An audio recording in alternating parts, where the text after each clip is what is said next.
Entre deux news, votre émission d'analyse et de décryptage de l'actualité sur Reflet TV. Dans cette émission, ce soir, deux sujets. Tout d'abord, dans la première partie, nous parlerons du PPACI de Laurent Gbagbo. Le président Laurent Gbagbo, président du parti, a bien sûr dissous la Ligue, le bureau exécutif de la Ligue des jeunes du PPACI, son parti politique. Nous en parlerons ce soir avec nos consultants. Et puis dans la seconde partie, si le temps nous permet, nous aurons sur ce plateau M. Bakary Sidibé. Il est à l'Office du service civique national. Il est directeur du service civique d'action pour le développement dans cette institution parapublique. Mais avant, place à la première partie de notre émission avec nos consultants pour en parler ce soir. Quatre des consultants. Eric Bayala, journaliste, analyste. Bonsoir Eric Bayala. Bonsoir Sidik. Bonsoir Docteur Daouda Ouattara, analyste politique. Bonsoir Sidik. Et puis Eric Dou, bonsoir à vous, bonsoir, analyste Sidik. Politique également. Et enfin Aouman Gaël Lakpa, analyste sociopolitique. Bonsoir Gaël Lakpa. Bonsoir Sidik. Alors première question adressée à vous Gaël Lakpa. Comment percevez-vous cette déclaration du PPACI qui dissout le bureau exécutif national de la Ligue des jeunes de son parti? Alors, je vous remercie. Cette dissolution est due, on va dire, découle de la première décision forte qui a été annoncée hier par communiqué, après que le PPACI ait révoqué une vingtaine de membres influents de son dispositif qui se sont présentés aux législatives en bravant la décision du comité central du PPACI qui était de ne pas y participer. Donc c'est la suite logique, c'est dans la suite logique que le président de la Ligue des jeunes, à savoir M. Dali, étant dans cette liste-là, après on a appris que toute la Ligue des jeunes même avait été dissolue après. Ce qui interroge. Voilà, donc c'est quand même un peu fort pour ma part, je le pense, parce que lui seul, en tant qu'individu, en tant que responsable, il a outrepassé les décisions du comité central. Après cela, c'est toute une organisation derrière. Ça donne l'impression que M. Dali, à lui seul, incarnait toute la Ligue des jeunes, alors qu'on aurait pu simplement lui le sanctionner et puis soit-même à la limite le remplacer par quelqu'un d'autre. Mais supprimer carrément, suspendre carrément toute la Ligue des jeunes, cela pourrait avoir un impact. Et puis moi, ça m'interroge sur est-ce qu'au niveau du PPACI, on ne se dit pas que M. Dali étant assez fort, c'est-à-dire que toute la Ligue des jeunes peut-être serait avec lui à sa cause. Donc, le suspendre lui seul et puis laisser la Ligue fonctionner, c'était comme si en réalité, on laissait toujours, il était toujours présent.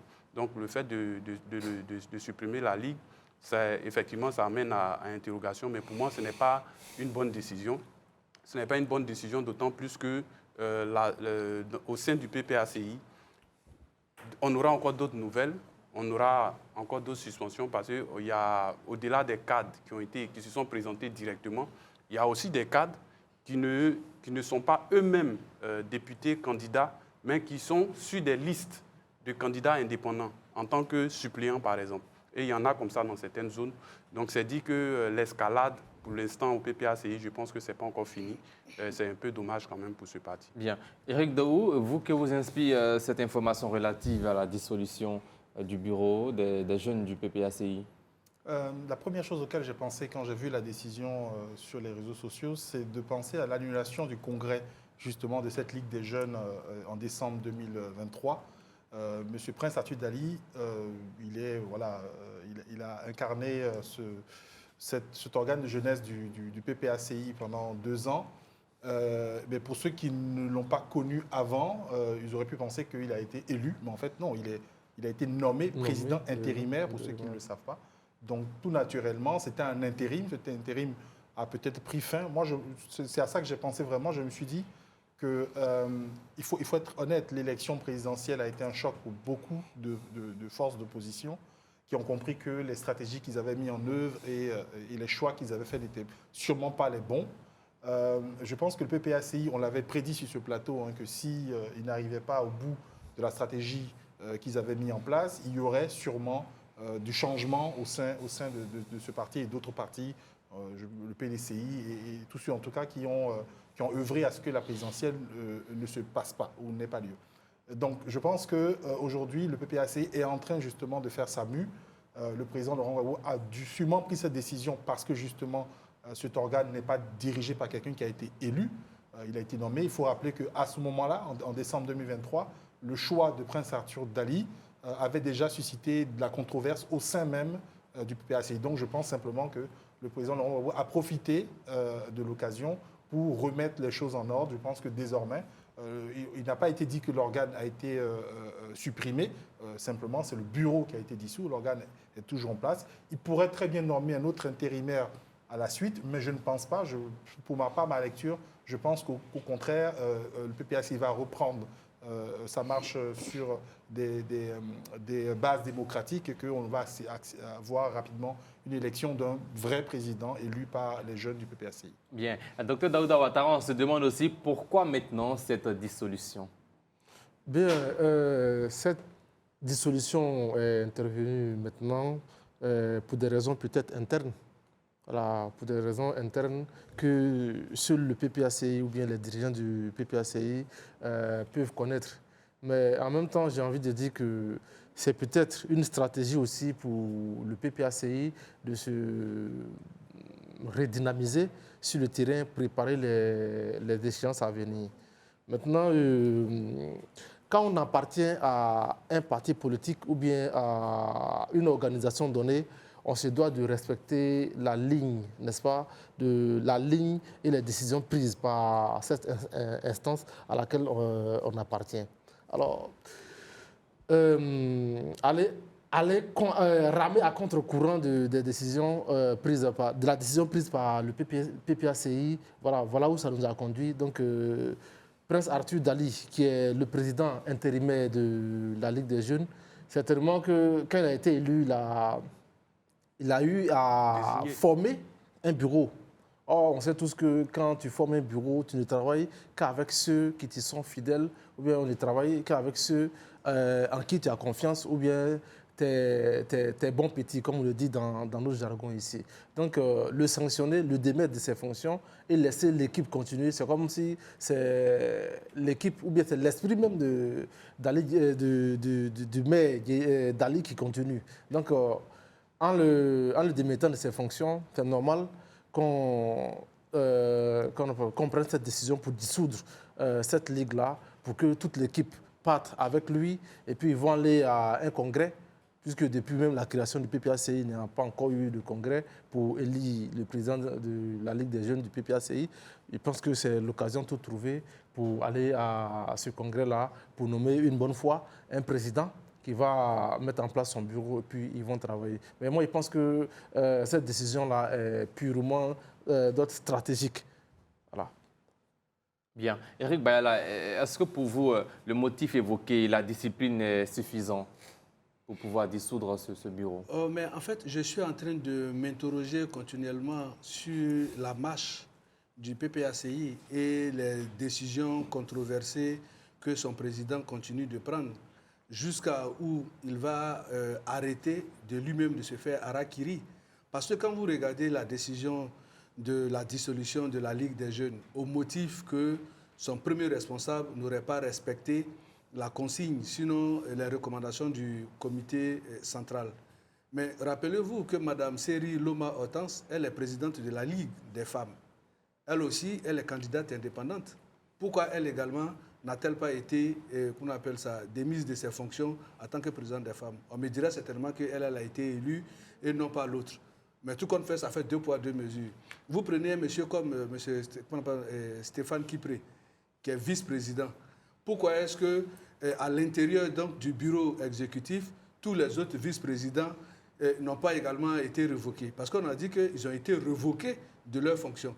Donc une chose est claire, c'est l'individu qui a commis la faute et non la structure à laquelle il appartient. Et donc, sanctionner l'individu, on peut le comprendre. Mais de là à sanctionner tout l'organe auquel il appartient, ça paraît incongru, dans la mesure où il n'est pas le seul dans cette mesure. On dit qu'ils sont révoqués de leurs fonctions. Ça veut dire que la fonction qu'ils occupaient au sein donc, du parti, ils ne répondent plus de cette fonction-là. Mais ils sont devenus de simples militants. Et donc, on dit que quelqu'un est président de la Ligue des jeunes, on le démet de sa fonction de président de la Ligue des jeunes, c'est compréhensible. Mais en même temps, on démet tout le bureau.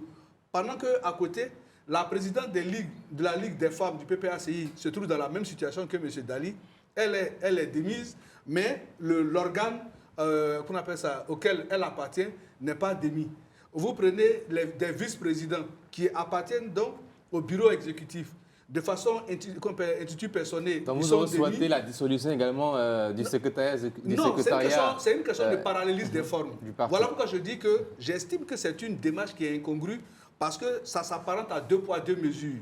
À vous entendre, tous les partis seraient donc dissous. Mais justement parce que à quoi ça répond de dissoudre le président de la Ligue et d'où de la dissoudre l'ensemble de son décision bureau. du président Laurent Gbagbo de ne pas dissoudre tout le parti. Non, parce que moi, la réflexion que cela donne, c'est que vous souviendrez qu'à quelques jours des élections présidentielles, il a eu un entretien avec un confrère, M. Foucault, sur la position qu'il avait par rapport aux élections présidentielles.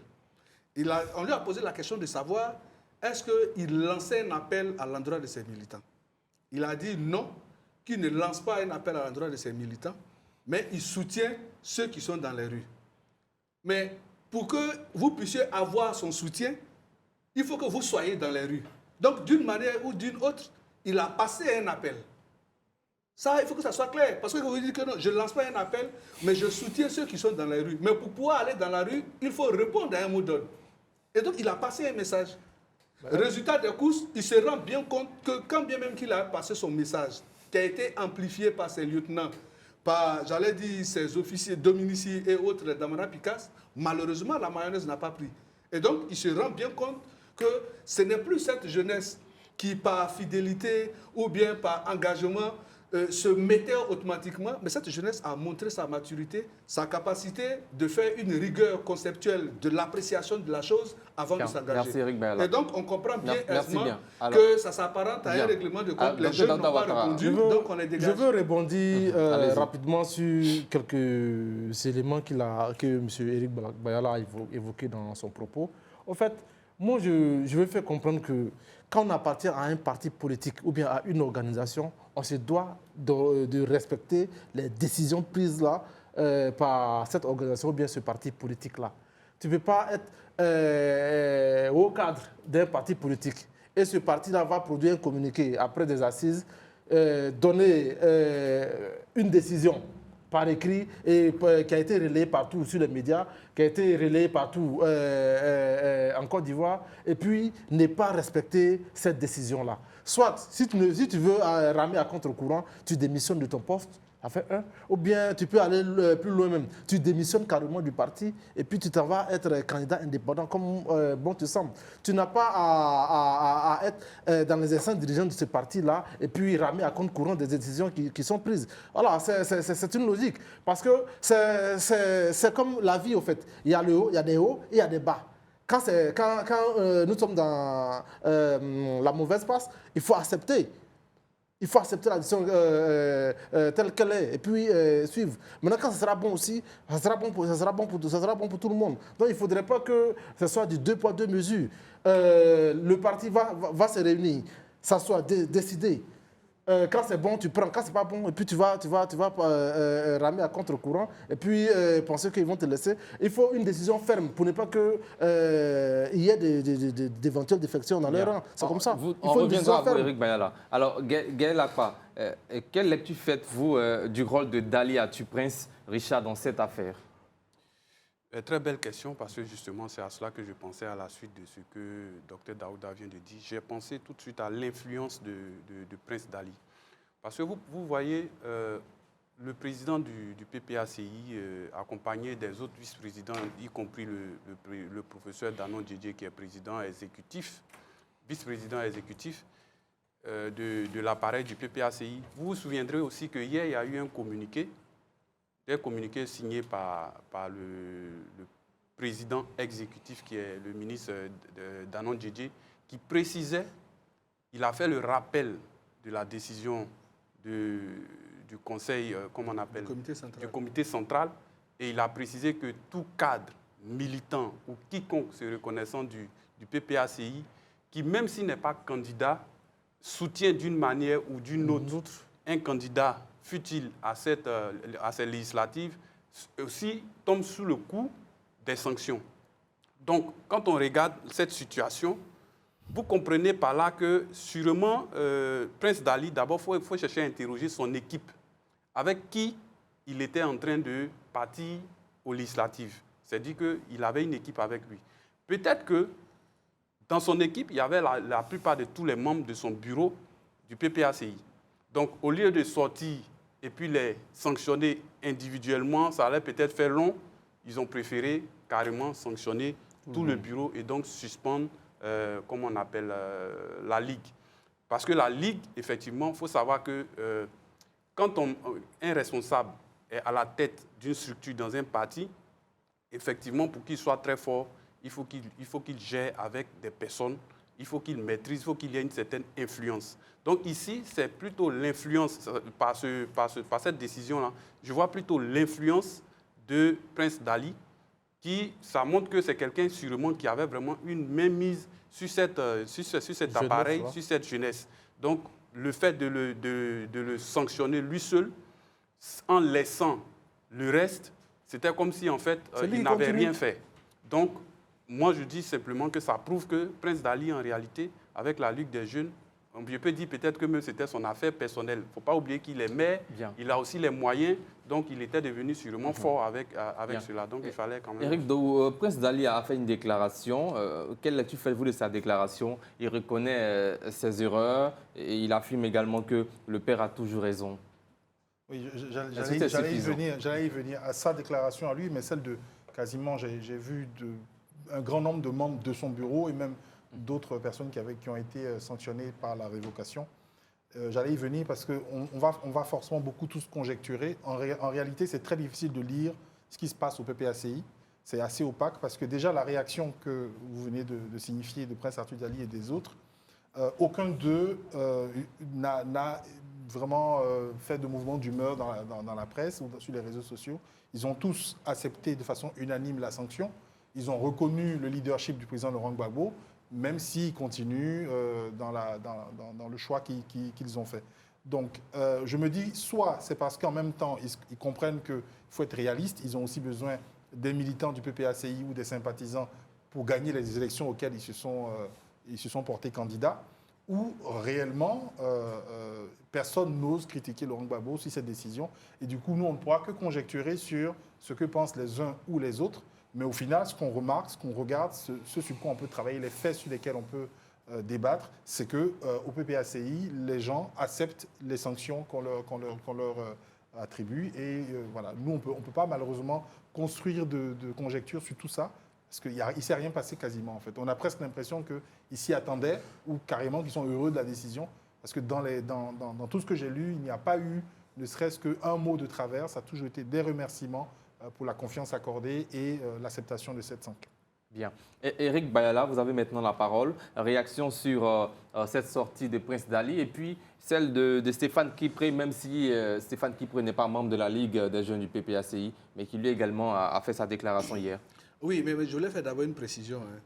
Je ne suis pas contre les sanctions qui ont été prises à l'endroit des militants qui sont contrevenus de la disposition du comité central. Mais je dis, il fallait que ces sanctions-là soient attribuées aux personnes qui ont fait les fautes, comme ça a été le cas pour les 22 personnes. Mais pour Arthur Dali, on devrait non seulement peut-être le relever de sa fonction de président de la Ligue, président intérimaire, mais de là à aller sanctionner tout un bureau, c'est là que j'estime que c'est une démarche que je ne comprends pas. Maintenant, dans les différentes déclarations qu'on a dit, vous avez vu que l'élection présidentielle est comme, si vous voulez, une sorte de miroir qui nous renvoie les reflets du comportement de tous ceux qui étaient proches du PPACI, qui sont allés aux élections, qui avaient espéré avoir le soutien ou bien le mot d'ordre du président pour donner une consigne de vote, notamment en faveur du candidat, comment on appelle ça, Awa Domelo. Mais malheureusement, le président a dit qu'il n'appelait pas à les soutenir. Donc tous ceux qui ont fait acte de candidature, si le communiqué n'était pas sorti pour indiquer qu'ils avaient été révoqués, ils pouvaient aller encore surfer avec le nom, c'est-à-dire de leur parti dans leurs différentes circonscriptions pour espérer avoir encore quelques voix. Mais là, il est clair que le communiqué dit qu'ils ne sont plus responsables donc, du parti au sein des organes du parti. Donc, ils sont déchargés de ces différentes fonctions-là. Ils produisent des communiqués pour ne pas se mettre en porte-à-faux avec le président Laurent Gbagbo, de sorte à ce qu'ils ne puissent pas avoir un vote sanction dans leur localité. Sinon, la meilleure manière de dire « je reconnais ma faute », c'était de renoncer. Vous dites « oui, je reconnais ma faute, effectivement, j'ai été, mais comme le président, par devoir de loyauté, de fidélité, je reconnais, je retire la candidature. » Mais là, ils auraient tout perdu. Mais justement, mais en ce moment, c'est là que vous montrez par les actes qu'effectivement, vous êtes loyal au président et que vous respectez son leadership. Mais vous faites un petit communiqué et vous demeurez dans la posture pour laquelle on vous a sanctionné. Et vous dites que vous respectez son leadership, vous respectez le président. Voilà pourquoi je parle d'incongruité depuis. Bien. Parce que la meilleure des manières était de se dire, bon, d'accord, comme le président a parlé, je ne suis plus candidat. Merci Eric Bala. Mais réaction maintenant sur celle de Stéphane Kipré. Oui, le vice-président Stéphane Kipré, quand vous avez lu son communiqué, il a dit qu'il répondait à un appel et que les militants ont besoin de quelqu'un pour porter leur voix. Il comprend la décision du comité, mais au même moment que lui, il dit répondre à un appel... Il revient sur une défaite même voilà, d'une élection. Des élections des conseillers régionaux, je crois, où on lui avait demandé de retirer sa candidature au profit de celle du doyen Alphonse Didier Madi dans une coalition PPACI-PDCI. Malheureusement, ils ont perdu. Aujourd'hui, il estime qu'il ne peut pas encore répéter cette même erreur. Et donc, il décide de répondre à cet appel. Mais je ne suis pas sûr que quand vous prenez Cyril Loma, peut-être à Grands Atri, c'est également un appel peut-être de la population de ces militants qu'elle répond. Quand vous prenez Arthur Dali, qui est déjà maire de Lakota, il répond également à un appel. Parce que si les gens ne sont pas sûrs de l'adhésion de leurs militants et de la base qu'ils représentent, ça sera difficile pour eux de candidater parce que c'est cette base-là qui va porter les candidatures. Donc, en clair, je pense qu'en faisant cette déclaration, ça reste pour moi toujours un défi contre l'autorité du conseil, du comité central et qui est présidé sinon par le président Laurent Gbagbo. Donc, pour nous, la logique aurait voulu qu'ils se dessaisissent de leur engagement pour témoigner de leur fidélité, de leur loyauté et de leur respect. Docteur Daouda Ouattara, est-ce que cette décision de la direction du PPACI a une réelle portée politique? Bien sûr, cette décision a une réelle portée politique parce que non seulement au sein même du parti, ça va donner une leçon peut-être aux éventuels frondeurs. Parce que d'émettre quelqu'un qui est vice-président du parti, comme Stéphane Kipré, Blaise Lasme, Arthur Dali, le maire de Lakota, ou qui sont au moins des hauts cadres de ce parti, ce qui veut dire qu'au sein du parti, quel que soit le nom que tu portes, quel que soit le poste que tu occupes, si tu rames à contre-courant, la sanction va tomber. Et le deuxième volet qui est un peu péjoratif, c'est que ça va rendre un peu amorphe le dynamisme au sein du parti. Parce qu'attendre 5 ans avant d'avoir des élus à l'Assemblée nationale, ça va endormir, n'est-ce pas, les cadres et les militants au niveau local. Parce que, il y a les municipales qui arrivent. Non, c'est vrai qu'il y a les municipales qui arrivent, mais peut-être c'est dans 2 ans, 3 ans.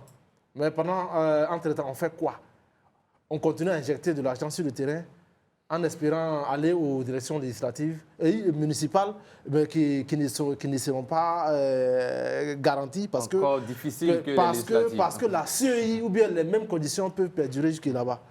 Voilà, donc on est sûr de rien. Donc ça peut rendre amorphe les militants et les cadres au niveau local. Personne ne va vouloir aller sur le terrain parce qu'au final, ça ne sera rien. Eric Dou, réaction sur la chute du docteur Daouda Ouattara. Et puis, est-ce que vous partagez l'avis de ces analystes qui estiment que cette décision vise à remettre de l'ordre au sein de la jeunesse du parti? Il y a aussi une autre partie de l'opinion qui parle d'un contrôle sur la jeunesse du PPACI. D'accord.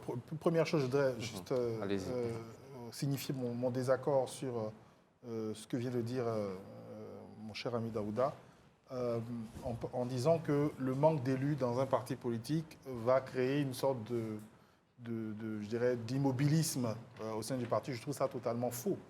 Je pense qu'on n'a pas besoin d'attendre d'avoir des élus pour impacter la vie politique, pour faire des critiques, pour faire des propositions, pour s'attaquer aux différents sujets.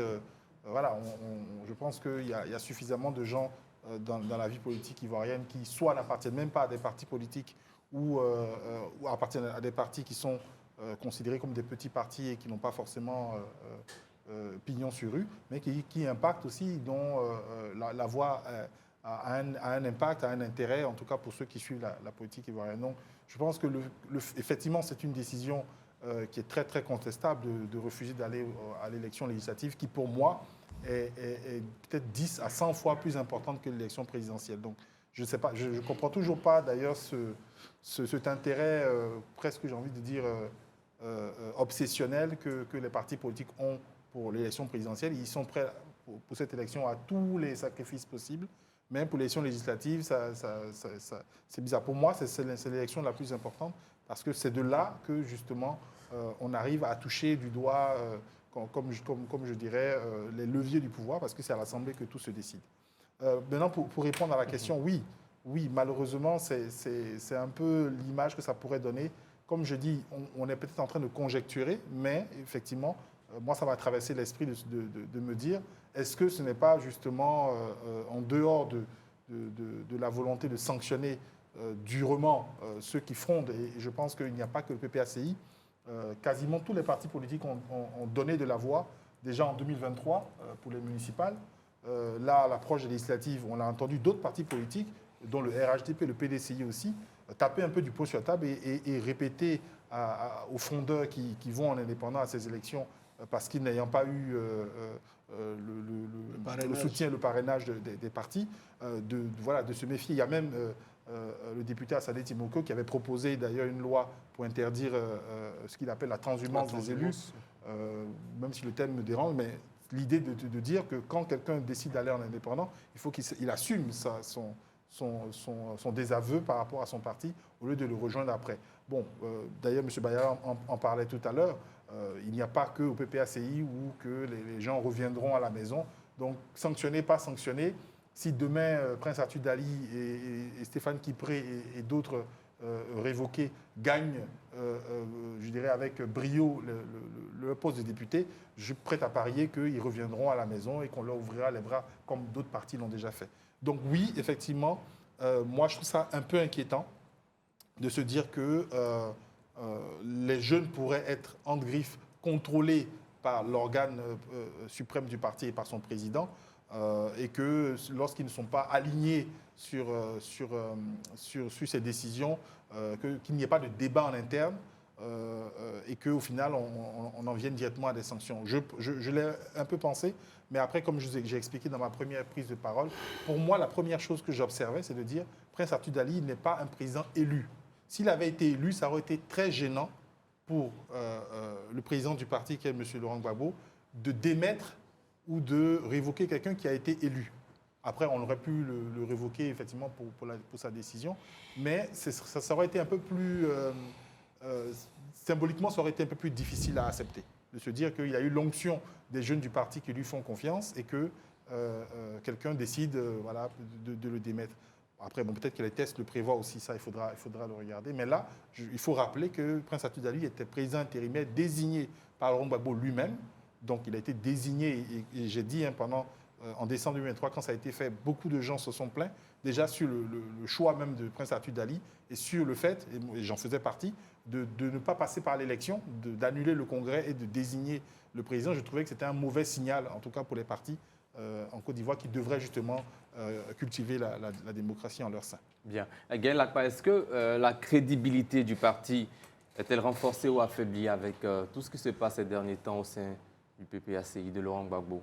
Pour répondre sous un angle politique, non, ce n'est pas une question de crédibilité qui serait atteinte ou bien touchée par cette décision. Au contraire, on pourrait dire que cela est renforcé parce qu'on se dirait que c'est une manière pour le parti de faire respecter ses textes et de faire respecter ses décisions. Mais pour aller plus loin, d'où tout ça vient, en fait? souvenons-nous que le président Laurent Gbagbo a annoncé qu'il rendrait le tablier après ces législatives. Donc moi, à mon sens, aujourd'hui, quelle que soit la décision que le président Gbagbo prendra, la plupart des cadres, chacun joue son avenir en fait. Et aujourd'hui, avant que la décision du comité central ne soit prise, il y a eu débat. Il y a eu le groupe de cadres qui ne voulaient pas aller à ces législatives, qui ont parlé de la désobéissance civile, qu'ils ont des prisonniers et tout ça, qu'ils ne trouvent pas logique qu'on y aille. S'ils vont à ces élections, c'est comme s'ils légitimaient le pouvoir, le 4e mandat. Pendant que de l'autre côté, il y a ceux qui voulaient effectivement aller à ces législatives-là. Mais ici, le point central, il faut voir la décision de départ du président Gbagbo, parce qu'il y aura la lutte pour la succession du président Gbagbo. C'est ce qui est en train de se préparer et c'est ce qui se joue actuellement. Vous voyez que tous ceux qui ont été suspendus n'entrent pas directement ou bien n'expriment rien vis-à-vis du président Gbagbo. Ils ont juste de la reconnaissance et tout, c'est leur père et tout. Mais comme Éric le disait, ils n'abandonnent pas leur projet. Parce que pour eux, demain, dans quelques mois, on va dire jusqu'au premier trimestre 2026, le président Gbagbo lui-même ne sera plus là. Donc les décisions qui sont en train d'être prises, arrêtées aujourd'hui, demain, si jamais tout va se jouer dans les résultats de ces législatives, ils vont aller aux élections. Ceux qui vont gagner, effectivement, reviendront avec la victoire et reviendront plus forts par rapport à ceux qui sont restés et qui ont respecté la décision de ne pas y aller. Donc quand il va s'agir de chercher maintenant à succéder au président Laurent Gbagbo, ils seront en pole position. Donc ils savent stratégiquement ce qu'ils sont en train de faire. Tout comme de l'autre côté aussi, ils attendent. Donc, c'est la succession, en fait, du président Laurent Gbagbo qui est en train de se jouer dans cette affaire. Et j'ai fini sur ça. C'est un peu désolant quand même que les partis, vous voyez, aujourd'hui, ils y vont, même si le parti les sanctionne, on peut dire qu'ils s'en foutent, en fait. Parce que s'ils gagnent, le PPACI ne pourra pas dire qu'ils ne reviennent pas. Ils reviendront. Et souvent même, peut-être, ça se fera de façon triomphale. Et quand ils reviendront, ils seront accueillis comme l'enfant prodige qui revient. Et quand il revient dans cette posture-là, et puis remarquez bien tous ceux qui ont été sanctionnés. Ils ressemblent à une équipe. Hein. Stéphane Kipré, Blaise Lasme, Dali, tous ceux-là, ils sont proches. Certains même au sein du PPACI les soupçonnent d'un plan commun. Mais effectivement, je répète, et on va l'analyser bientôt, c'est la succession du président Laurent Gbagbo qui a commencé dans cette affaire. Bien. Éric Bayala, la succession de Laurent Gbagbo a vraiment commencé avec cette affaire? Oui, mais depuis toujours, quand le président Laurent Gbagbo est revenu de l'AE, qu'il a mis sur pied le PPACI, il a dit qu'il voudrait qu'on lui donne l'occasion de faire un seul mandat. Et donc, depuis lors déjà, il était clair que certains cadres du PPACI savaient bien évidemment que le président Laurent Gbagbo ne serait plus à la tête du parti pour un long moment. Mais quand vous observez ce qui se passe, le Congrès devant élire le président des jeunes, le Congrès a été suspendu. Et celui qui a été désigné, sinon nommé par le parti, par le premier responsable du parti, c'est le président Laurent Gbagbo lui-même qui nomme un jeune. Je ne suis pas sûr que le président Laurent Gbagbo ait nommé un jeune à ce poste-là sans pouvoir dire qu'il ne le maîtrisait pas. C'est justement parce qu'on ne maîtrisait pas les différents candidats à la candidature de la jeunesse, avec tout le bruit que ça faisait.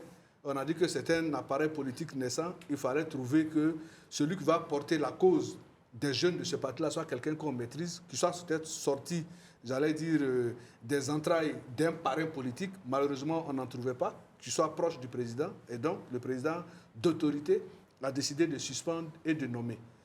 Mais vous regardez l'élection présidentielle, ça ne concerne qu'un seul individu. Par contre, l'élection législative, ça concerne 255 personnes. Et on n'a pas pu candidater pour un seul individu. On demande à ce qu'on fasse le sacrifice pour tuer 255 potentielles personnes qui pouvaient porter la cause du parti. Tout renvoie à un certain égocentrisme. Parce qu'à un moment donné, on peut faire des choix stratégiques et puis se tromper de bonne foi. On fait le bilan, on se rend compte on s'est trompé de bonne foi. Vous pensez que qui s'est trompé? La stratégie du PPACI, en n'allant pas aux élections présidentielles et en n'y trouvant pas un plan B, a fait qu'aujourd'hui, en termes de gains, qu'est-ce que cela a apporté? Ça n'a rien apporté au parti. Ils étaient dans un même front commun avec le PDCI, mais le PDCI, il y a ce qu'on appelle le réalisme, la réelle politique, se rendre compte qu'effectivement, on avait une posture qui ne nous a pas permis d'avancer. Mais si on veut proposer aux Ivoiriens une autre alternative, comme on le prévoyait, il faut aller à la conquête du contre-pouvoir. Et le contre-pouvoir, c'est l'Assemblée nationale. Et donc, les gens décident d'y aller.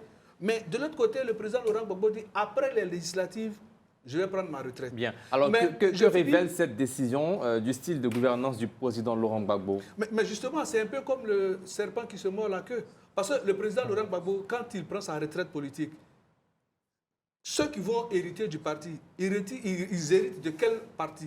Est-ce que le parti sera encore fort? Parce qu'il n'y a aucune représentation institutionnelle. Il n'y a rien. Et jusqu'en 2026-2027, pour les prochaines élections municipales, il faut bien que le parti vive. Ils auront les députés qui vont gagner. Or, le parti ne vit que par la cotisation de ses membres, de ses élus et de ses cadres. Et donc, c'est quel parti le président Laurent Gbagbo va léguer à sa succession? Un parti où, parce que je ne vois pas actuellement le PPACI en train de faire un congrès uniquement pour sa jeunesse. C'est sûr qu'on va attendre pour faire un congrès. Et au cours de ce congrès, on finit d'élire le président du parti, on élit le président des jeunes, après le président et la présidente des femmes. Et donc, jusqu'au prochain chose qu'on appelle congrès, le parti vit comment? Sans structure officielle de jeunes. C'est ça le problème. Donc, pour l'instant, ça sera par rôle délégué, parce que tout le bureau a été dissous. On va donc renommer un intérimaire qui va faire encore un autre bureau intérimaire pour gérer la question jusqu'au prochain. Donc, en clair, je pense que, comme le nom l'indique, on dit que quand vous donnez un nom à un enfant, ça a une influence sur sa vie. Quand vous dites Gbagbo ou rien, mais c'est la démarche.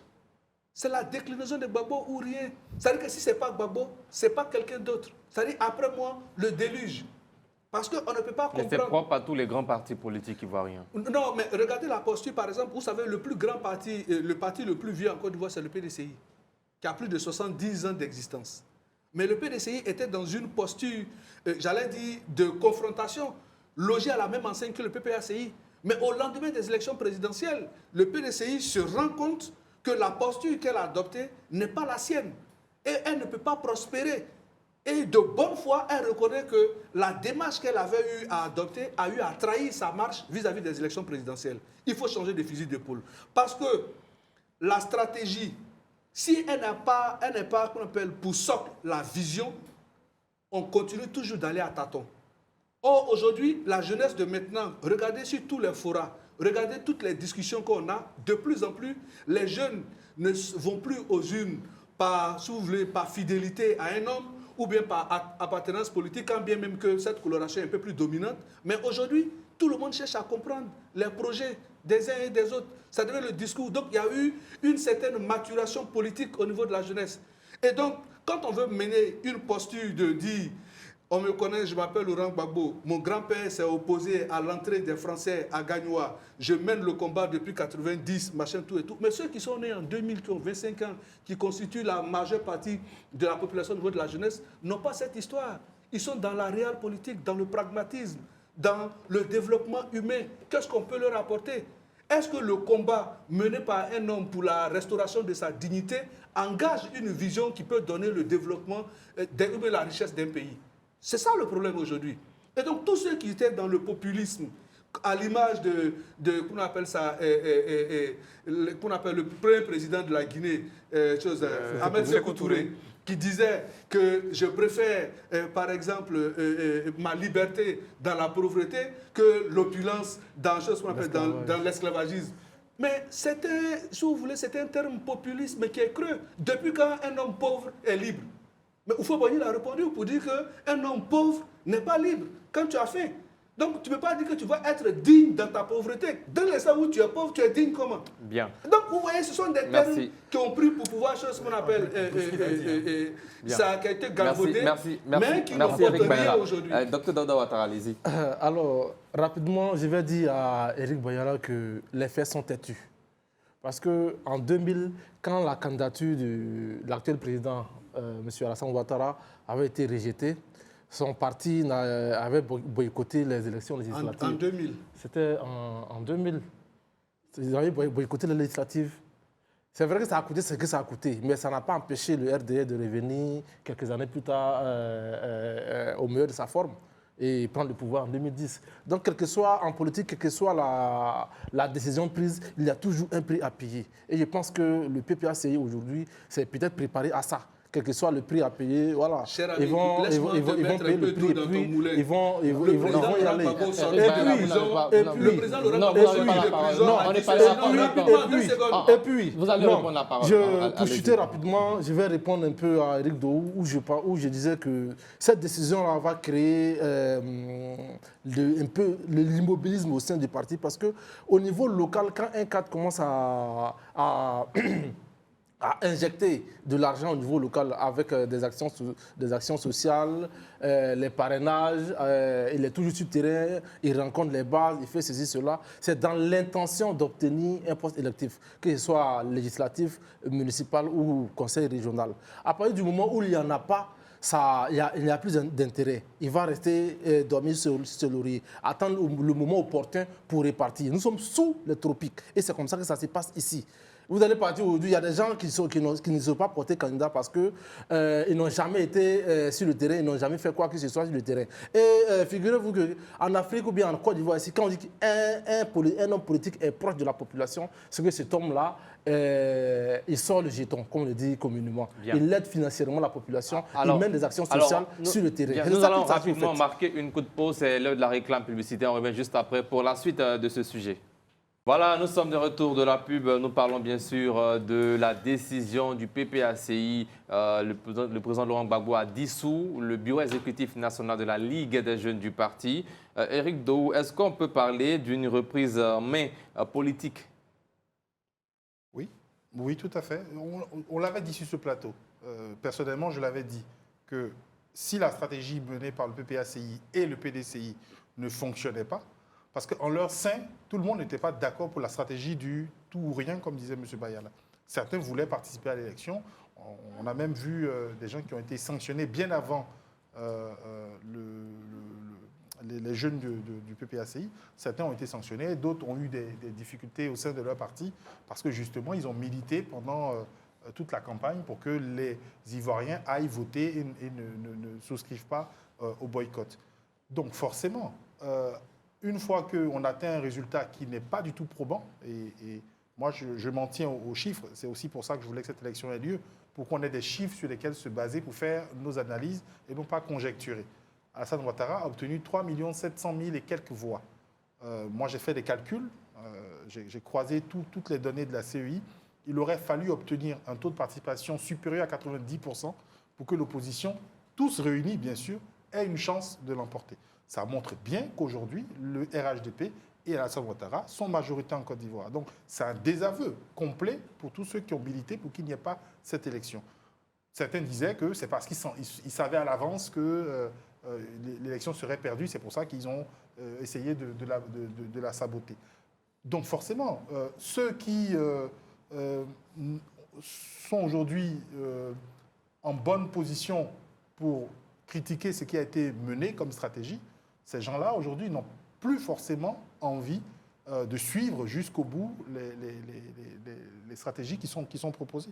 Donc oui, on l'avait déjà, comment je dirais, prophétisé, j'ai envie de dire, et c'est ce qui va arriver. Même au PDCI, il va avoir aussi, peut-être parce que c'est un parti un peu plus solide, donc il y aura des mouvements un peu plus contenus, mais même là-bas, il va y avoir aussi quelque chose. Il y a eu déjà un changement à la tête du secrétariat exécutif, ce n'est pas anodin.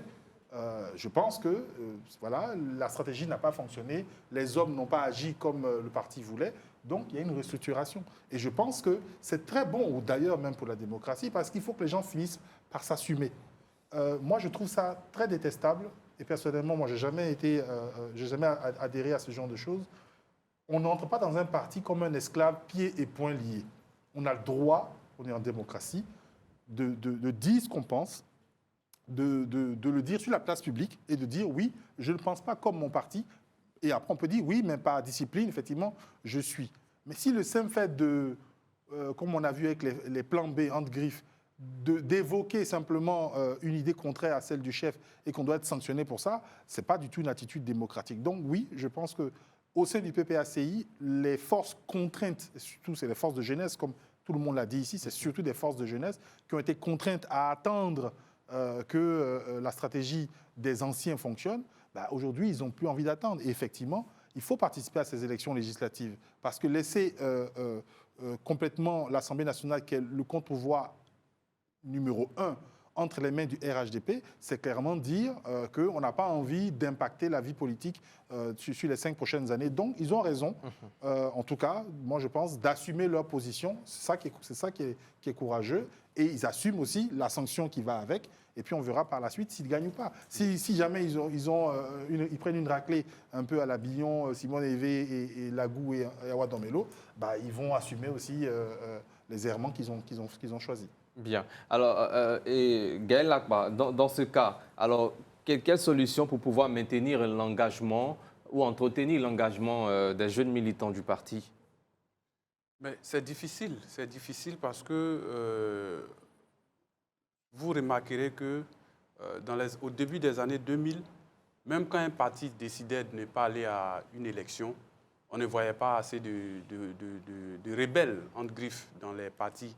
On ne les voyait pas, ils acceptaient et puis ils se conformaient à la décision. Mais c'est devenu comme un effet de mode après 2010. Parce que certains ont expérimenté. Ils ont expérimenté, ils se sont désolidarisés. On leur a dit de ne pas y aller. Ils ont forcé, ils sont allés. Quand ils ont gagné, ils ont ramené la victoire. Donc du coup, aujourd'hui, c'est devenu comme un effet de mode. Il appartient au sein des partis politiques déjà de travailler sur un élément central. C'est le mode de désignation des candidats. Parce qu'ils le font aujourd'hui par consensus. On l'a fait selon certaines analyses. Si nous sommes véritablement en démocratie, le meilleur mode de décision, de désignation des candidats, ce doit être des primaires au sein de ces partis. Mais pour l'instant, ils procèdent par des arbitrages et puis finalement on désigne quelqu'un, ce qui fait que souvent d'autres ne sont pas heureux, ne sont pas contents, ils vont en contradiction de ce qui a été fait.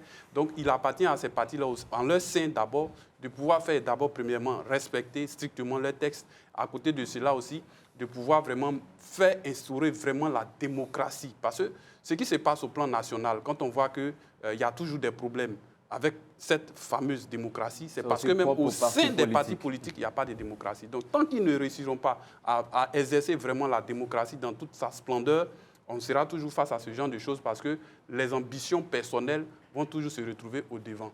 Et ce qui se passe là, c'est une affaire d'ambition personnelle. Chacun pense à lui, et je l'ai dit tout à l'heure, tout ce qui est en train de se passer, ce remue-ménage au sein du PPACI, les gens ont compris que bientôt le président Gbagbo va partir, quel que soit ce qui sera arrêté. De toute façon, demain, il ne sera pas là, à moins de me positionner à ma manière, selon ma stratégie, pour pouvoir être devant demain. Parce que tout le monde joue sa suivi politique dans cette affaire. Merci Gaël Lakba. C'est l'heure maintenant du chiffre du jour.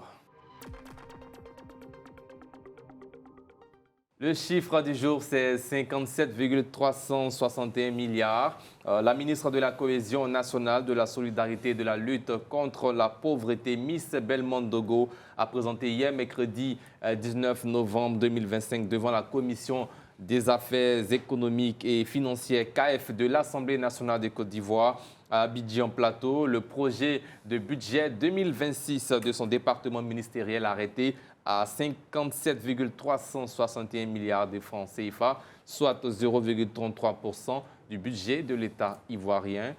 Commentaire, on commence par vous, Éric Daou. Écoutez, pas vraiment de commentaire en ce sens que c'est toujours, je pense, un projet de budget qui est présenté à l'Assemblée. Il va y avoir des discussions, il va y avoir des coupes. Vous jugez ce budget insuffisant ou... Non, moi, ce que je juge insuffisant, c'est le ministère lui-même. J'avoue que j'ai toujours du mal avec ce genre de ministères qui sont des sortes de... Ce ne sont pas des vrais ministères, c'est comme des directions générales qui s'occupent de petits sujets comme ça. La lutte contre la pauvreté, il ne faut pas un ministère spécifique pour ça. On a un ministère de l'économie qui est là pour travailler sur les questions macroéconomiques, on a un ministère du Travail ou de l'Emploi qui doit travailler sur l'emploi, on a des directions qui sont chargées des impôts, on a des directions, une ministère chargée du logement et autres. Donc si tous les ministères fonctionnent correctement, on n'a pas besoin de créer un ministère spécifique. C'est exactement comme le ministère, par exemple, de la réconciliation qu'on avait inventé. Si le ministère de la Justice faisait correctement son travail, si le ministère de l'Intérieur fait correctement son travail, si le ministère de l'Éducation nationale fait correctement son travail, on aura des Ivoiriens réconciliés qui comprennent l'intérêt de la démocratie, comme l'expliquait Gaël Akpa tout à l'heure. Donc, bon, pour moi, c'est juste un budget comme ça qu'on va dépenser encore sûrement dans une augmentation des filets sociaux pour des questions de coûts de com, mais voilà, ça ne va pas changer grand-chose. Gaël Akpa. Nous sommes encore en termes de projet. Et moi, je dirais que ces questions-là vont plus sur l'aspect social. Et si c'est sur l'aspect social et développement humain aussi compris, mais c'est juste un pan qu'elle gère, ce n'est pas tout l'élément. Moi, je pense que 57 milliards 300, c'est pas plus. C'est pas plus, elle aurait pu faire un peu plus que cela, d'autant plus que ça représente 0,33% du budget national, parce qu'on le sait, les questions sociales, en tout cas, ce qui lui est attribué dans son cahier des charges, les réalités qui sont aujourd'hui, on les a vues la dernière fois aller faire un partenariat, je ne sais pas quoi, avec un influenceur qui lui-même, n'étant pas son rôle, se débrouille. Déjà, c'est dit que, en fait, le manque sur le plan social, c'est vraiment un vrai défi. Bien. Donc, si on doit vraiment agir de ce côté-là, je pense que cette somme-là même n'est pas assez... Merci. Docteur Daouda Ouattara. Bien, 57,365 milliards pour le volet social. Bon, moi, je trouve que c'est peu, surtout quand on connaît les réalités de la Côte d'Ivoire actuelle. Voilà, parce que avec ce budget-là, je vous assure que d'ici 6 mois ou bien peut-être 7 à 8 mois, ils vont chercher à augmenter ce budget-là. Ils vont créer les filets sociaux, ils vont créer la popote, etc. Et bon, ils vont créer d'autres dépenses qui vont aller au-delà de cette somme-là. Mais là, ce n'est pas là que moi mon problème. Parce que c'est la manière dont les députés se réunissent pour siéger à l'Assemblée, pour adopter ce budget. Mais est-ce qu'à chaque trimestre, on appelle tous ces ministères-là pour venir faire le bilan de ce qui a été fait, ce qui n'a pas été fait, l'argent qui a été dépensé, ce qui reste? Est-ce qu'il y a une lisibilité dans la chose? C'est ça le problème. Parce qu'il ne faut pas donner pour donner. Quand c'est pour donner, on s'assoit, on voit le projet, on adopte. Mais quand c'est dépensé, il va falloir que ces mêmes gens-là nous reviennent pour le compte rendu. Éric Bayala, pour terminer, ce chiffre du jour. Oui, je pense que 57,361 milliards destinés à lutter contre la pauvreté et toutes les questions sociales. Et vous savez qu'il y a ce qu'on appelle les imprévus. Souvent, on voit à la télévision des cas d'inondation, on voit des incendies, on voit des maladies d'une grande ampleur ou bien des épidémies, tout et tout. Et pour un État responsable, je pense que ce ministère est bien à propos. Et l'utilité de Madame la ministre en charge de cette question-là, sur ses différents déplacements et les assistances qu'elle apporte aux Ivoiriens, il n'y a vraiment l'homme d'aucun doute là-dessus. Parce qu'il faut avoir été dans une situation de douleur ou bien de désastre, de détresse, et être assisté par l'État pour savoir que ce ministère-là a le droit d'être. Et donc, pour nous, effectivement, c'est un bon travail qui a été fait. Aujourd'hui, quand dans la vision globale du président de la République, il dit « je veux une Côte d'Ivoire solidaire », il faut que l'État puisse assister les personnes les plus défavorables. Et donc, octroyer 0,33% du budget national à cette cause, je pense que c'est déjà encouragé, mais mieux, il faut chercher à accroître ce chiffre-là de sorte à ce que les besoins les plus pressants soient immédiatement satisfaits pour que le sourire ne soit pas un sourire qui ne concerne qu'une frange de la population, mais tous ceux qui pensent qu'ils sont défavorisés doivent pouvoir sentir l'État auprès d'eux. Merci Éric Bayala. On se donne rendez-vous la semaine prochaine pour d'autres émissions avec vous sur ce plateau. Les autres consultants resteront pour la seconde partie dans laquelle nous parlerons bien sûr du service civique dans un instant avec M. Bakary Sidibé. Mais avant, le jingle. Voilà, nous parlons maintenant du service civique national, un dispositif pensé comme une deuxième chance pour les jeunes déscolarisés ou en quête de repères. À l'heure où les centres de Korogo et d'Azopé lancent un nouvel appel à la candidature, nous recevons le directeur du service civique d'action pour le développement, M. Bakary Sidibé, pour comprendre les enjeux, les formations proposées, l'impact de cette politique publique mise en place par le gouvernement ivoirien. Bonsoir à vous, M. Sidibé. Bonsoir. Merci de nous avoir rejoints. Merci. Alors, première question pour vous, pourquoi deuxième chance? Alors, deuxième chance parce que le service civique, pour faire simple, c'est cette opportunité que l'État de Côte d'Ivoire offre aux jeunes que nous appelons jeunes vulnérables. C'est-à-dire que ce sont des jeunes qui sont soit analphabètes, soit en décrochage scolaire. Ces jeunes qui n'ont pas de formation, qui n'ont pas de diplôme et qui ont quelques addictions.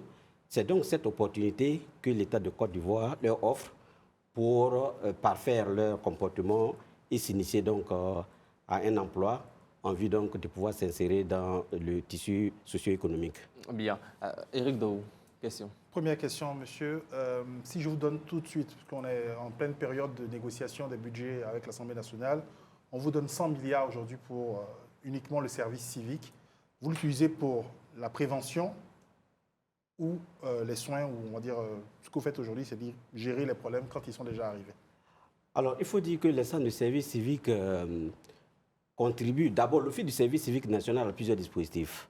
Il y a donc le dispositif donc, du volontariat, il y a le dispositif du service national jeune et il y a donc le dispositif des centres de service civique qui adresse la problématique des jeunes vulnérables, comme je viens de le dire tantôt.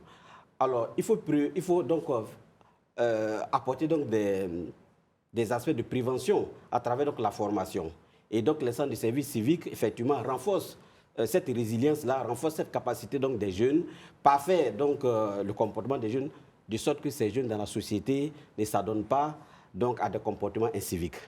Donc, bien que le service civique apporte une solution d'insertion socio-professionnelle, c'est aussi permettre donc, aux jeunes d'avoir donc, des comportements, de sorte donc, à ne pas éviter donc, des comportements déviants donc, dans la société. Donc, si je comprends bien, oui. votre département ou votre direction s'occupe pas de préventif, mais plutôt du curatif. Vous gérez les échecs de l'Éducation nationale, du ministère de l'Emploi ou du ministère de l'Économie, en fait. Oui, alors, ou de la sécurité. Oui, bien sûr. Alors, effectivement, c'est des dispositifs complémentaires, hein, je vais dire, aux efforts que l'État fait. Tel que je viens d'indiquer, le profil des jeunes que nous recevons donc, dans nos centres de service civique, vous comprenez parfaitement que ce sont des jeunes qui ne vont plus à l'école. Et donc, ce sont des jeunes qui ne sont plus donc, avec l'éducation nationale. Ce sont des jeunes qui ne sont pas en enseignement professionnel parce que la formation que nous donnons, c'est à un niveau beaucoup plus bas. Donc, c'est le CQP, c'est-à-dire niveau ouvrier. Et donc, ces jeunes-là pourront donc, bien sûr, pas faire leur formation dans les lycées professionnels. Donc, c'est une complémentarité des dispositifs de l'État qui nous permet effectivement de renforcer d'abord la résilience du jeune. Parce que les critères que je viens de vous dire, ce ne sont pas des critères cumulatifs. C'est-à-dire qu'il y a certains critères qui sont cumulatifs, mais je vais dire, vous n'êtes pas obligé d'être forcément avoir des comportements inciviques avant de rentrer dans le service civique. Mais lorsque nous faisons donc la grille de vulnérabilité, que nous mettons dans le scoring, c'est celui qui a le score le plus élevé qui a accès donc à nos dispositifs. Donc, il peut arriver qu'il y ait des jeunes, effectivement, dans le centre des services civiques qui renforcent, ça renforce donc leur leadership, ça renforce donc leur résilience, ça leur permet donc de s'insérer donc dans le tissu. Et en même temps, c'est les deux. En même temps, ça nous permet donc de redresser ceux qui ont des comportements donc déviants au niveau donc, de la société. Prochaine question, Gaël Lakpa. Alors, Monsieur Sidibé, c'est un plaisir. Alors, votre objectif, c'est rééduquer, recadrer et puis réinsérer les jeunes en rupture sociale. Ce n'est pas que ça, mais c'est ce pan-là qui intéresse ma question. Absolument. Puisque vous, pour la réinsertion, avant la réinsertion, vous faites aussi la formation. Est-ce que vous pouvez nous rassurer, est-ce que la formation que vous donnez est en adéquation avec le marché de l'emploi? C'est-à-dire que, est-ce que vous ne formez pas juste pour former, parce qu'on doit former, et voilà. Et pour compléter, quels sont les résultats concrets de ce dispositif? D'accord. Alors, il faut comprendre le processus qu'on utilise pour faire donc la formation. D'abord, le recrutement, je viens de parler, un des critères, donc il faut être ivoirien, il faut avoir un âge compris entre 16 et 35 ans, et bien sûr les autres critères de vulnérabilité que je viens de citer, analphabète, en décrochage scolaire, sans emploi, etc. Donc quand vous rentrez donc, dans un centre de service civique, les formations qui y sont dispensées reflètent les critères de vulnérabilité. C'est-à-dire que nous y dispensons donc des cours d'alphabétisation. Nous renforçons donc la discipline donc, de ces jeunes à travers ce que nous appelons formation civique et citoyenne, tout ce qui est connaissance donc, des symboles de l'État, tout ce qui est droit de l'homme, tout ce qui est compétences de vie courante, leadership, etc. etc. Ensuite, ça c'est pendant 2 mois. Ce cycle-là, c'est pendant 2 mois. Et 4 mois après, nous faisons donc la formation professionnelle dans les métiers du bâtiment, mais aussi dans les métiers de l'agro-pastoral et dans les métiers donc, liés à la beauté. Mais lorsque... comment nous choisissons donc les métiers? Je reviens donc à votre question. C'est ça. Est-ce qu'il y a l'adéquation entre formation et l'adéquation. Nous choisissons les métiers en adéquation avec la demande à travers donc, les échanges que nous avons avec donc, les acteurs économiques du lieu d'implantation du centre de service civique, c'est-à-dire la chambre de métiers, c'est-à-dire tous les acteurs économiques pour exprimer de manière sommaire, pas une étude approfondie, mais au moins pour déterminer donc, les besoins en ouvriers. Parce que n'oublions pas que ceux que nous formons, c'est vraiment au premier niveau donc, de la qualification et après donc, le CQP, bien sûr le CAP, etc. etc. Donc c'est au terme de ces échanges avec donc, ces acteurs donc, locaux du monde professionnel que nous stabilisons donc, les métiers et nous les mettons au choix maintenant des jeunes qui, durant l'inscription, choisissent le métier qu'ils veulent faire. Voilà. Donc, ce qui nous revient, c'est qu'en termes d'insertion sociale, il y a 2 types d'insertion. Il y a l'insertion sociale, c'est-à-dire le jeune qui, en famille, dans la communauté, avait un certain type de comportement lorsqu'il rentre dans le centre de service civique. Lorsqu'il retourne, nous avons de bons retours, donc des parents qui confirment qu'effectivement le jeune a changé de comportement. Mais également, ce que nous réussissons à mettre donc, en stage d'abord, un stage de perfectionnement, plus tard donc, en stage définitif, nous avons donc des retours, donc des bons comportements donc, dans l'entreprise qui permet donc aux employeurs de garder ces jeunes-là, environ 76% donc, de nos jeunes qui sont dans nos centres de services civiques que nous arrivons donc à garder. Donc, dans Docteur Daouda Ouattara. D'accord. Monsieur Sidibé, d'entrée de jeu, j'aimerais que vous nous expliquiez s'il y a une différence, n'est-ce pas, entre le service militaire obligatoire et le service civique dont vous avez la charge. En fonction de votre réponse, suivra ma question. C'est une question par consultant, à tout drôle. Une question d'État. Oui, voilà. Le service civique, il faut dire que le service civique en Côte d'Ivoire a un ancrage institutionnel civil. C'est-à-dire que c'est le ministère de la Jeunesse, de l'insertion professionnelle du service civique qui est l'ancrage institutionnel. Et dans le centre de service civique, nous avons donc une formation mixte. Nous avons un encadrement à la discipline assuré par les gendarmes mis à la disposition par le ministère de la Défense à travers donc, le BARM, qui est le bureau d'accompagnement à la réinsertion donc, des militaires. Donc c'est ceux qui assurent donc, la partie encadrement à la discipline. Et il y a des civils qui assurent donc la formation professionnelle, le centre étant donc géré par un civil. Ça, c'est le service civique où il faut allier l'engagement, il faut allier donc la formation à la discipline et la formation professionnelle. En ce qui concerne le service militaire, c'est un temps, effectivement, que l'armée ouvre pour essayer donc accueillir la population en vue donc de passer un certain temps donc au niveau donc de l'armée pour faire donc un certain nombre donc d'activités. Donc voilà un peu la différence que je voudrais mettre. L'autre service civique, ancrage civil avec en collaboration forte bien sûr avec l'armée, mais qui n'a pas une vocation, qui a une vocation de redonner confiance donc aux citoyens en vue qu'ils puissent participer donc à la vie socio-économique donc de la nation. Bien. Alors, monsieur le directeur, on voit que l'Office du service civique national lance un appel à candidature. Est-ce parce que les jeunes ne s'intéressent pas au service civique. Et puis, il y a bientôt l'ouverture des centres de Korogo et Azopé. Pourquoi le choix de Korogo et Azopé et non d'autres localités du pays quand la Côte d'Ivoire manque de centres de service civique? Bon, alors, je précise que le service civique est passé à échelle à partir donc, de 2021. Par le passé, le service civique a existé au lendemain donc, de l'indépendance de la Côte d'Ivoire et s'est estompé dans les années 84. Et de 84 jusqu'en 2011-2018, nous n'avons pas de centre de service civique.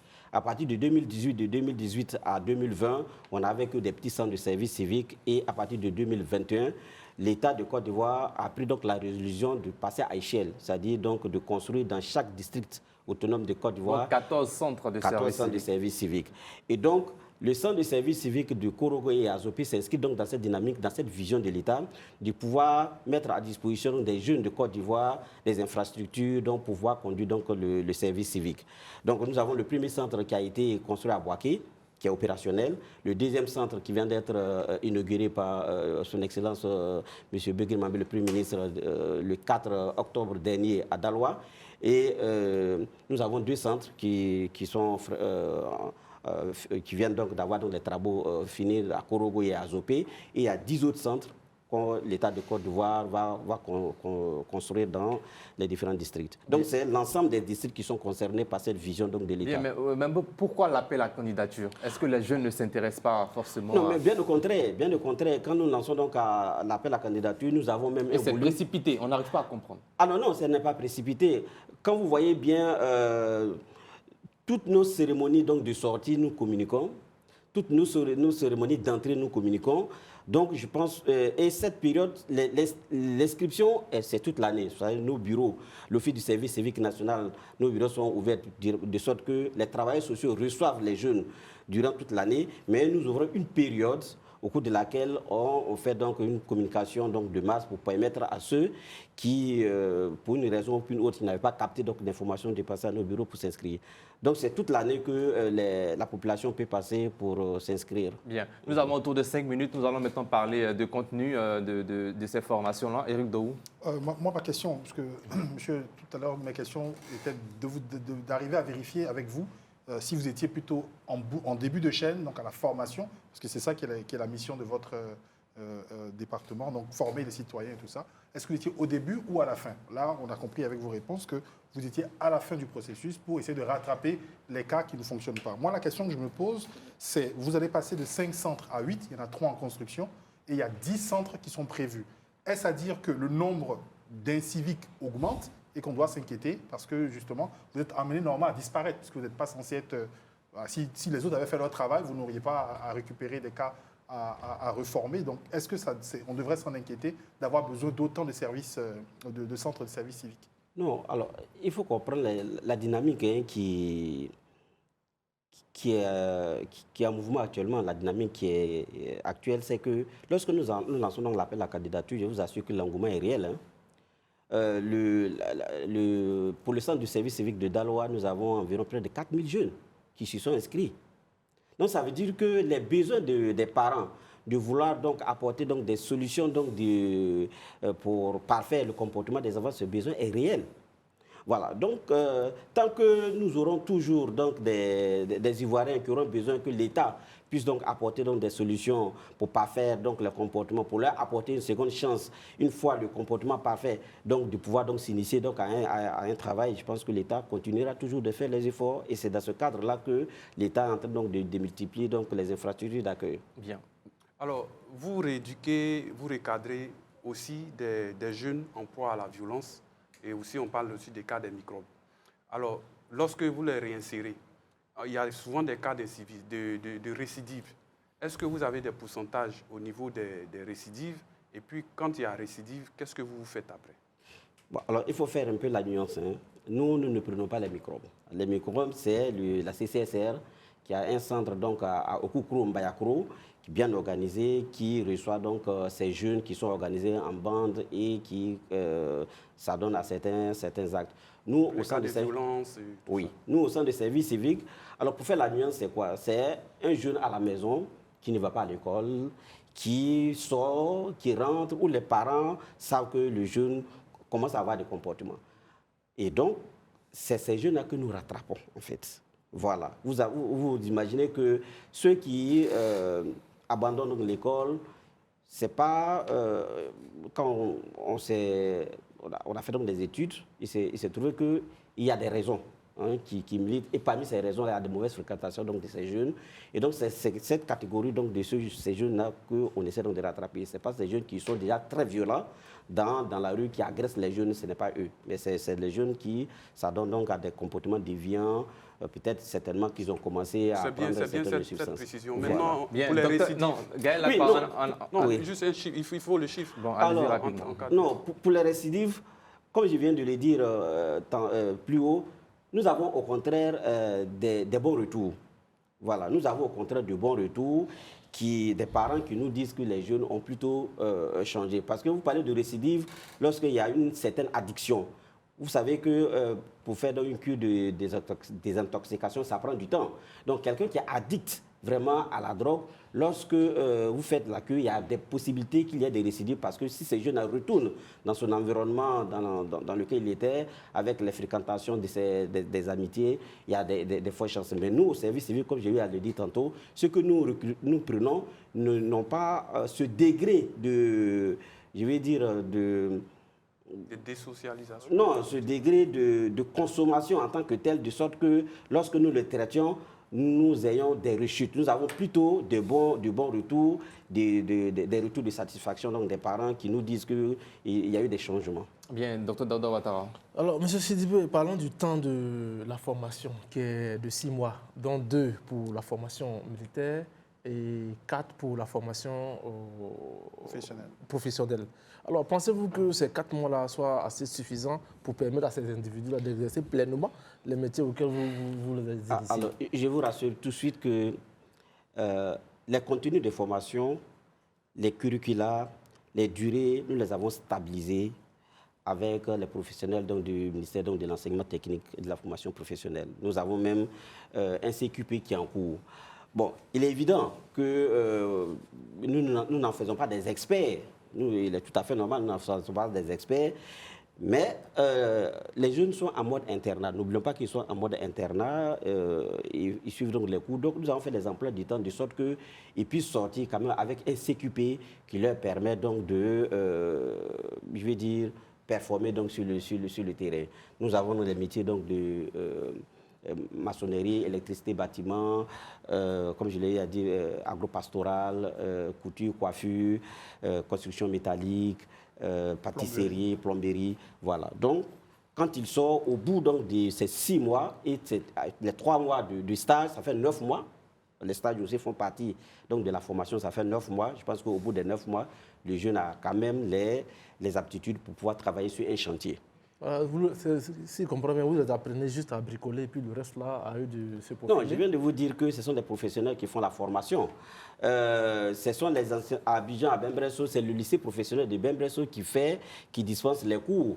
À Guédipo, c'est la chambre des métiers qui forme les métiers. Nous, c'est la pratique. Nous ne perdons pas trop de temps dans la théorie, je pourrais le dire ici. Donc, nous formons donc des ouvriers. 4 mois pour un maçon, par exemple, sur un chantier, c'est dangereux. Il y a des 4 mois de formation pour sur un chantier, c'est dangereux pour un maçon. Mais après la formation, ils ont droit à des stages, c'est bien sûr. Oui, c'est ce que j'ai dit. Bien. Alors, on termine avec la dernière question, M. Sidibé, pour question de temps. À quoi doit-on s'attendre cette année avec l'ouverture des centres d'Adzopé et Korogo? Qu'est-ce qu'il y aura d'intéressant qui pourrait susciter un jeune comme Sidik à participer à ces activités? Oui, mais ce qui peut inciter les jeunes qui viennent nombreux déjà à nos bureaux, qui viennent déjà nombreux dans nos directions régionales, nos directions départementales pour s'inscrire, c'est que l'État leur offre une opportunité de formation. L'État leur donne une opportunité de parfaire donc leur comportement, de renforcer donc leur leadership, de sorte à avoir beaucoup plus d'opportunités dans la société. Vous savez, qu'est-ce qu'un entrepreneur recherche? Il cherche d'abord quelqu'un qui est quand même bien pour faire son travail, mais aussi quelqu'un qui est honnête, quelqu'un qui vient à l'heure, quelqu'un qui prend soin donc de son matériel. Et lorsque le stagiaire, nous l'appelons stagiaire volontaire, c'est-à-dire le jeune qui rentre volontairement dans le centre sort avec cette discipline-là et avec, je vais dire, cette initiation et cette formation, quand il rentre systématiquement en entreprise, il se fait vite remarquer. Et donc, au terme donc, du stage, il est tout de suite gardé, quand bien même qu'on ne peut pas se targuer qu'il soit le meilleur de l'entreprise, mais quand même, il y trouve sa place. Bien. Voilà. Merci, M. Sidibé. C'est l'heure maintenant du carton rouge pour terminer cette émission.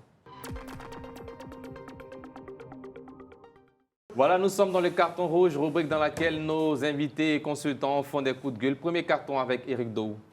Mon carton rouge est pour le ministère de l'Éducation nationale. Il y a un cas que j'ai appris depuis quelques jours qui me dérange. C'est une école, un collège à Boisfé, le collège moderne quartier Solibra, un collège dans lequel l'Éducation nationale a affecté des enseignants, dans lequel il a orienté 548 élèves de 6e. Cette école, puisque la rentrée a commencé le 8 septembre, cette école n'a toujours pas de table-banc, de mobilier, chaises, tables pour les enseignants.